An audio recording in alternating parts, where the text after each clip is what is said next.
नागपुर के Sonegaon police थाना हद से चोरी की घटना उजागर हुई है। प्राप्त जानकारी के अनुसार फिरियादी का जयप्रकाश नगर में घर बांधकाम चालू है। उसके लिए उन्होंने अलग अलग के हेवेल्स और पॉलीकैब कंपनी के वायर बंडल, जिसकी कीमत करीब 1 लाख रुपए या चोरी कर आरोपी भाग गए।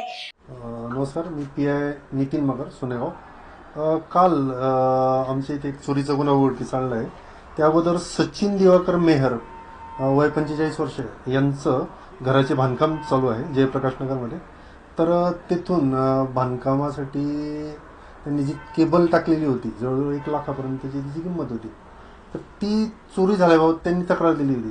तर सोनेगाव पोलीस टीमने ती तक्रार दाखल झाल्यानंतर काही वेळातच, म्हणजे जवळजवळ 6 तासाच्या आत ही चोरी उघडकीस आणली होती। यातील आरोपी जो आहे, ज्याचं नाव आहे निलेश प्रभाकर रोहिके, त्याच संशयावरून अटक करण्यात आली। कारण यापूर्वी त्याच्यावर बरेच गुन्हे दाखल आहेत केबल चोरी संबंधाने, तसेच इतर 16 गुन्हे त्यावर दाखल आहेत। गाडी चोर वगैरे, एक चोरलेली गाडी वर्धातील ती देखील आपण जप्त केलेली आहे, आणि मुद्देमाल देखील जो चोरीस गेलेला होता केबल, ती हस्तगत केलेली आहे।